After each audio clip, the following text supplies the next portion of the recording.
ये 27 दिनों के युद्ध के बाद भी ईरान झुकने को तैयार नहीं है। अमेरिकी मोहलत लेने को तैयार नहीं है।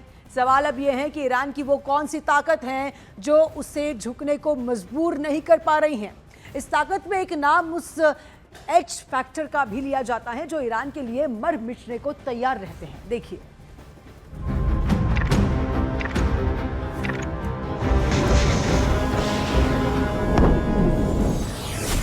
ईरान ने अपने बूशहर पावर प्लांट का बदला इजराइल के हरेदा पावर प्लांट को दहलाकर ले लिया है। ईरान का यह पलटवार बता रहा है कि वो मिसाइल के बदले मिसाइल मारेगा, बम के बदले बम मारेगा, ड्रोन के बदले ड्रोन से जवाब देगा। Oh my God! चाहे इजराइल हो या फिर अमेरिका, ईरान हर हथियार का तोड़ निकाल ले रहा है। ईरान ने ट्रंप के सीज फायर प्लान की कार्ड जैसे निकाल ली है। एक तरफ ट्रंप दावा कर रहे हैं कि ईरान से बात चल रही है। ट्रंप दावा कर रहे हैं कि ईरान टोटल सरेंडर के लिए रेडी है। The other side, I can tell you, they'd like to make a deal. And who wouldn't if you were there? Look, their Navy's gone, their Air Force is gone, their communications are gone. That's the biggest problem. It's very hard to communicate. लेकिन Iran military और leadership Trump से ठीक अलग बयान दे रही है। Iran के supreme leader ने ट्रंप से समझौते से साफ इनकार कर दिया है। ईरान के नए सिक्योरिटी बॉस जनरल जुल्कद्र ने अमेरिका से समझौते पर बिग नो कह रखा है। जिन बाकर कालिबाफ को ट्रंप अपना आदमी समझ रहे हैं, उन्होंने भी सीज फायर को फेक न्यूज कह डाला है।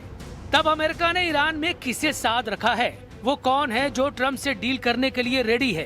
कतर जैसे देशों ने तो इस पचड़े में फंसने से तौबा कर ली है। कतर के विदेश मंत्रालय का आधिकारिक बयान सुन लीजिए। कतर ने अमेरिका ईरान के बीच पिसने से खुद को कैसे अलग कर लिया है। Qatar is not involved in these talks. Our views about any talks, if they exist, are consistent with our very principled position that all conflicts will end on the negotiation table. समझदार मुल्क हवा का रुख भांप चुके हैं, मगर कुछ मौका परस्त युद्ध को भुनाने में लगे हैं। वो अमेरिका ईरान की डील में बिचौलिया बनने के लिए उतावले हैं। अमेरिका इजराइल ईरान की लड़ाई में नंबर बनाने के चक्कर में कुछ देशों ने हद पार कर दी है। पाकिस्तान का जनरल मुनीर दावा कर रहा है कि वो ट्रंप का पीस प्रस्ताव ईरान को भेज चुका है। तुर्की के स्वयंभू खलीफा एर्दोआन दावा ठोक रहे हैं कि युद्ध की मध्यस्थता वही कर रहे हैं। रूस ने कहा है कि ट्रंप के 15 शर्तों वाले प्रस्ताव की रिपोर्ट भरोसे लायक नहीं है। Такого рода информацию иранские наши друзья нам не передавали. Это первое. Второе. Мы не знаем, насколько достоверны все эти сообщения. रूस की बातें ईरानी मिलिट्री से मेल खाती हैं, जिसने जानकारी दी है कि उसकी सीज फायर पर किसी से कोई बात नहीं हो रही है। इजराइल ने भी युद्ध को रोकने का कोई सिग्नल नहीं दिया है। नेतन्याहू अपने सलाहकारों के साथ नए सिरे से सिक्योरिटी मीटिंग कर रहे हैं। उन्होंने सिक्योरिटी कैबिनेट को भी बुलाया है। इजराइल ने अब तक ईरान में अपने सभी टारगेट हिट नहीं किए हैं। नेतन्याहू का प्लान ट्रंप से बिल्कुल अलग है। ट्रंप दावा कर रहे हैं कि उन्होंने ईरान में लीडरशिप का सफाया कर तख्ता पलट कर दिया है। ईरान में नए ग्रुप के साथ उनकी अच्छी बातचीत चल रही है। We have really regime change. You know, this is a change in the regime because the leaders are all very different than the ones that we started off with that created all those problems. So this was, I think we can say, Jason, this is regime change. जब Trump युद्ध का खात्मा चाहते हैं तो Iran उन्हें झटका देने लगा है। ईरान ने सुपर पावर के करियर को मिसाइल से दहलाने का दावा किया है।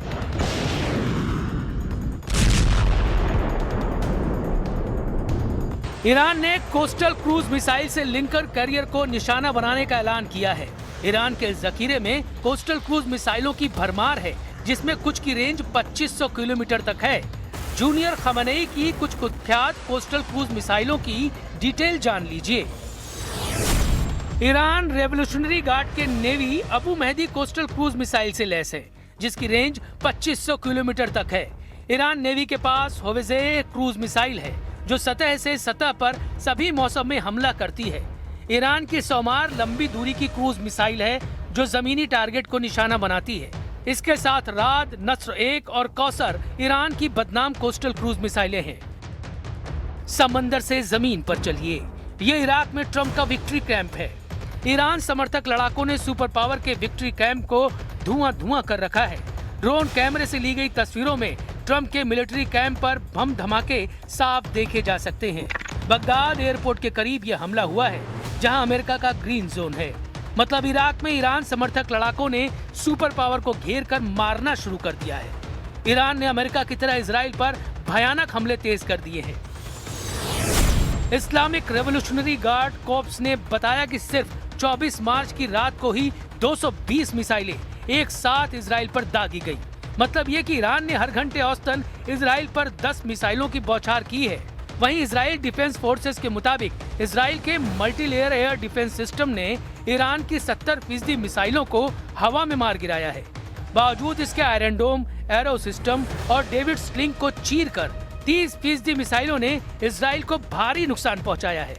ईरान अब फत्ताह 2, सेज्जिल, इमाद और खुर्रम शहर 4 मिसाइलों का इस्तेमाल ज्यादा कर रहा है।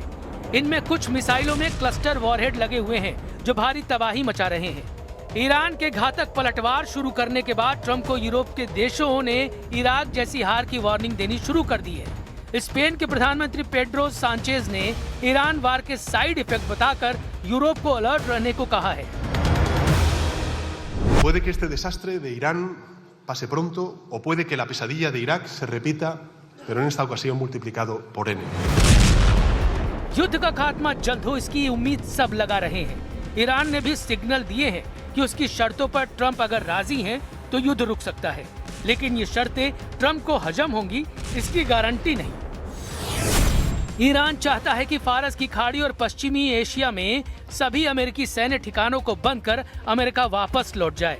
ईरान ने मांग रखी है कि होर्मुज स्ट्रेट से गुजरने वाले सभी कारोबारी जहाजों से टोल टैक्स वसूलने का अधिकार सिर्फ उसके पास रहे। ईरान को युद्ध के दौरान अमेरिका और इजराइल के हमलों से हुए पाई के नुकसान की भरपाई चाहिए। ईरान की ट्रंप से डिमांड है कि उसके ऊपर लगाए गए सभी प्रतिबंध हटाए जाएं। यही नहीं, भविष्य में ईरान के खिलाफ कोई भी युद्ध थोपा नहीं जाए, इसका पुख्ता इंतजाम करना होगा। ईरान ने कहा है कि वो बगैर किसी बातचीत के अपनी बैलिस्टिक मिसाइलों का प्रोडक्शन जारी रखेगा। ईरान ने लेबनान में हिजबुल्लाह के खिलाफ होने वाले इजरायली हमलों को रोकने की भी डिमांड रखी है। सुपर पावर के लिए शर्तों वाली ये हड्डियां हजम करना करीब नामुमकिन है।